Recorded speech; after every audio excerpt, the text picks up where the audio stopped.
not going to fly and wear a mask. If I try to get on the plane, I'll have to punch out the stewardess because I'm not going to wear a mask. They're not going to make me. They'll have to, and I'm definitely not getting vaccinated. They'll have to kill me first if they want to vaccinate. They seem like lovely people. Don't call them deplorables or anything. Anyway, that's a Trump supporter outside of a Trump rally implying that if he has to fly, he is planning ahead for a violent confrontation with a flight attendant who would be just trying to get him to abide by long-standing masking requirements on a plane, which is an enclosed tiny tube of air being recirculated.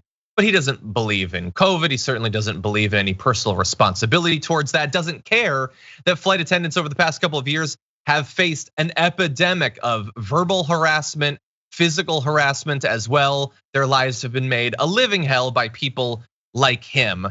And oh, by the way, fun little factoid, that individual who in 2022 is threatening to punch out flight attendants, back on January 6th, he was there apparently.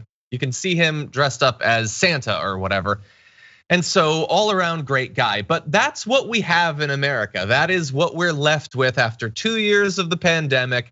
Our commitment to addressing this together, to being part of some sort of collective solution, feeling like we're in this together. No, if someone tries to get me to wear a mask to save lives, I will punch them out, Kyla. What do you think? It's always interesting to me because they're always like, oh, you're taking away my freedom. These masks are preventing me from breathing. But they are always the first ones who want to jump on the violence train. Oh my God, this is a sadistic Santa over here. Like, I just don't understand these people. They love violence, they crave it, and pretty sure they fantasize about it too because they're the only ones threatening and pushing out and being, violent towards individuals because of something as simple as a cloth over their face. Yeah, like again, you're totally right. Like they're all about the rights. What about people's right to life, like in an enclosed environment like that? What about the corporation in this case, their ability to determine what they think the appropriate level of risk to their customers and their employees is? The right hates the idea of like overly onerous regulations on corporations, and yet he wants them to be banned from doing this. Again, there's always a lot of hypocrisy in this. Why does this matter? Well, this matters beyond just the fact that flight attendants have had to deal with people like him in increasing numbers over the past couple of years. It's that we need to be in this together because, and I apologize, I don't want to scare you, I don't want to depress you or whatever.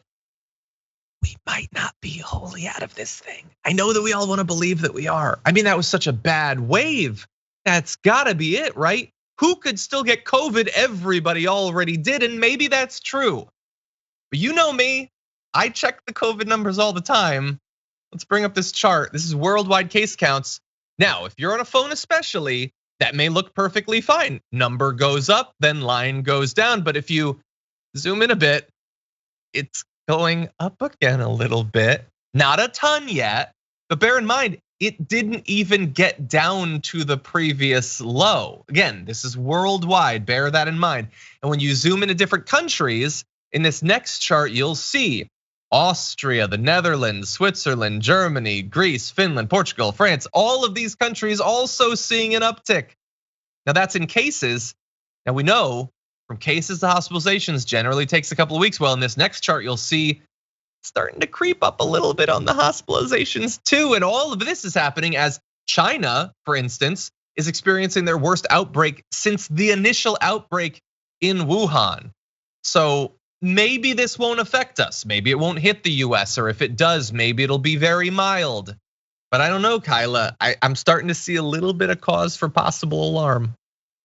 Yeah, like you said before, we are not totally out of this pandemic yet. And the more people who are still not vaccinated, the more mutations we're gonna see as the virus continues to spread. And that can birth even more dangerous or deadlier mutations.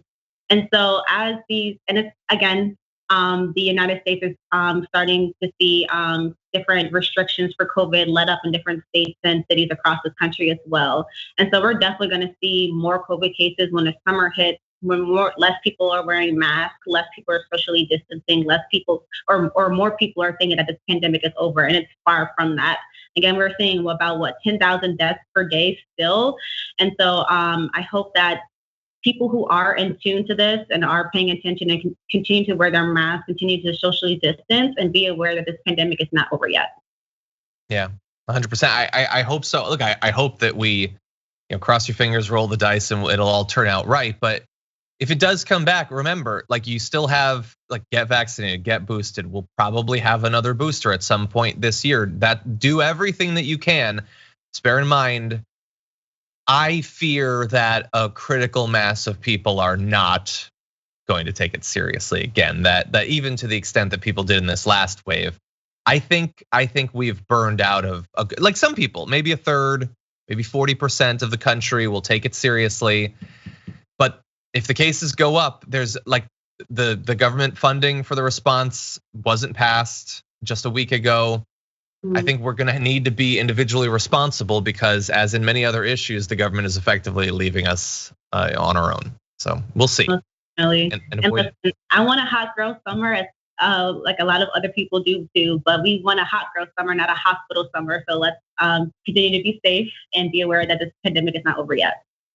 Exactly, 100. Like, when am I gonna be able to show off at the beach, people? I've been waiting for years, but I guess 2023, hopefully.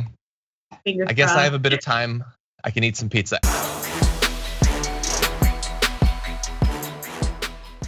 For more political news breakdowns, interviews, stories of activism, and me trying my hardest to care about the occasional big celebrity news story, subscribe to our YouTube channel at youtube.com/The Damage Report. And you can ring the bell wherever it is so you don't miss anything.